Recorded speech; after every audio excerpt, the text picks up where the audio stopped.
Welcome back sa aking YouTube channel para sa mga first time nyo panonood. Please click mo na yung Jeremy's TV na nila. Anyway guys, wala lang ba ito, libre lang, tulong mo na lang din sa kapwa mo. Alright, thank you very much po. So ang topic natin ngayon na ating pagninilayan sa araw na to.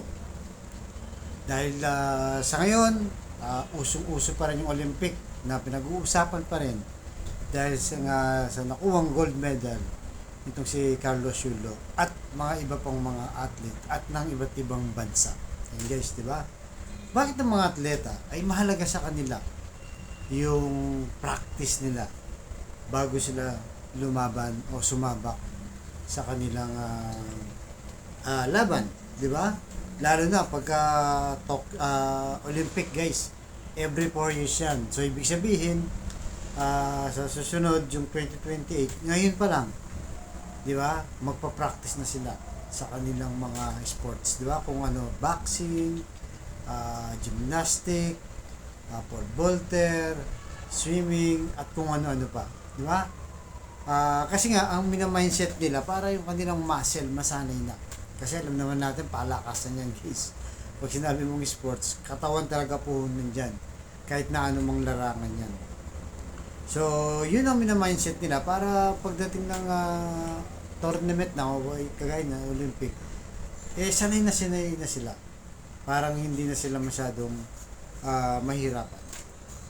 So, ayon sa unang Timoteo, chapter 4, verse 8, sapagkat kung may mabuting na idudulot ang pagsasanay natin sa katawan, may mas mabuting may dudulot ang pagsasanay sa kabanalan. Hindi lang sa buhay na ito, kundi maging sa buhay na darating. So yun guys, napakalinaw ang mensahe ngayon. So kung ang binabangkit natin kanina, di ba, yung palakasan sa Olympic, mga atleta, nagpa-practice para lumakas ang katawan, para pagdating ng labanan, posible na silang manalo. So, sabi ni San Pablo dito, mayroon pa mas mahalaga dyan, bukod sa katawan. Mahalaga rin yung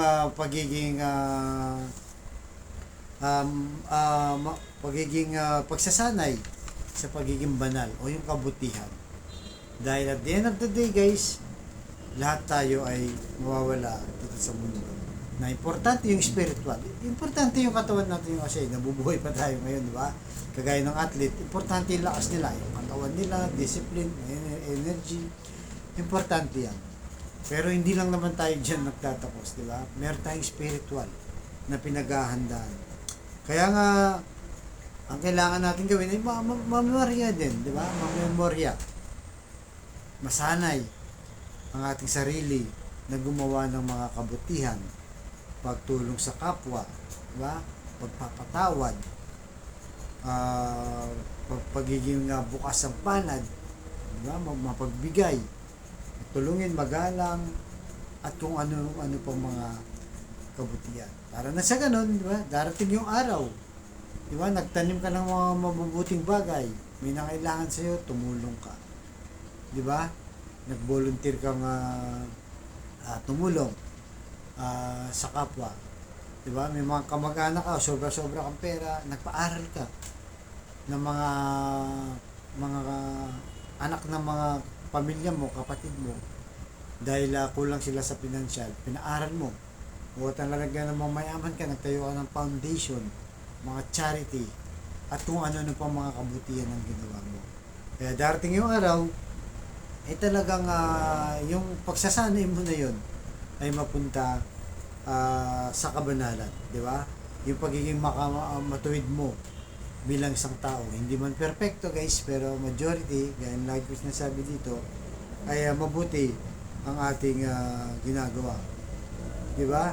So kung dito sa mundo, di ba, bilang isang athlete, inahangad mo magkaroon ng gold medal sa Olympic na yan, o sa kahit na anumang liga, ay kailangan makapag-gold medal din tayo. Doon naman sa langit guys, di ba? Napaka-importante. Yun din ang sikapin natin na kailangan makuha natin yung gold medal. Ano yung gold medal? Ito yung buhay na walang hanggan na binibigay ni Kristo sa atin, di ba? Ng ating Diyos.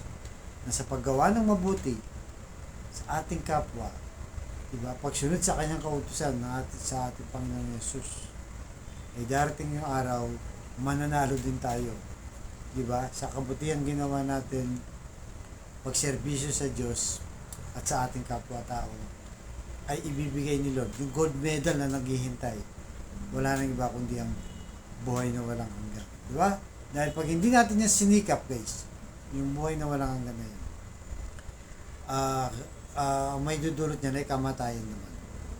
Kaya sikapin po natin sa ating araw-araw na buhay na sana ay makagawa nga tayo, makapagtanim, ma-mindset tayo na maging mabuting tao, matulungin, di ba? Matuwid na tao, marespeto, at kung ano na pang mga kabutihan. Para sa ganun ay makuha natin ang ating hinahangad. Napaka-importante.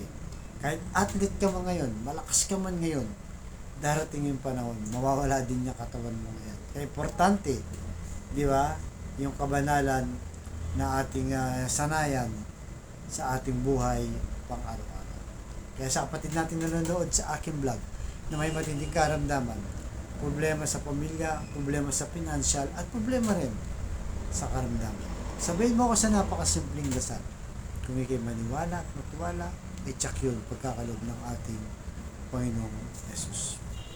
So tayo po yung manalangin. Lord, i-bless niyo po ang kapatid namin ngayon nanonood sa aking vlog na malubhan na po ang karamdaman. Stage 4 cancer na rin. Tinaningan na po sa buhay. Matagal ng bedridden na. Hipuhin niyo po, Lord, na inyong mapagpagaling na kamay. Haplosin niyo po, Lord. Yakapin niyo po ang kapatid naming nahihirapan ng kanyang karamdaman. Tanggalin niyo po, Lord, ang kanyang sakit. Alam naman namin, Lord, na wala pong imposible sa iyo kung iyong loloobin ang bagay na ito. At ganoon din po sa pamilyang nasira na, nagkawatak-watak, at sa hindi pagkakaunawaan, Lord. Ibalik ang magandang samahan ng kanilang pamilya at magkapatawaran sa kanilang nagawang sakitan sa isa't isa. At pagbigis-bigis din po. Ganoon din po, Lord, na sa financial, kailangan po namin lahat sa aming pamumuhay. Lalong-lalo na, Lord, yung kapatid namin walang-wala, Lord. Hindi na dalangin po namin sa iyo. Ultimo pambili ng 1 kilo ng bigas.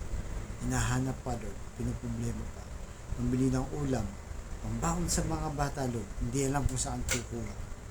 Pambili ng gamot sa mga may sakit. I-bless niyo po ang aming anak buhay para sa aming pamilya. Kaya nagsusumamo kami, Lord. Humihingi ng kapatawaran sa aming mga nagawang kahinahan at kasalanan. Ang lahat ng pinihiling namin sa matamis na pangalan natin, Panginoon Jesus. Amen.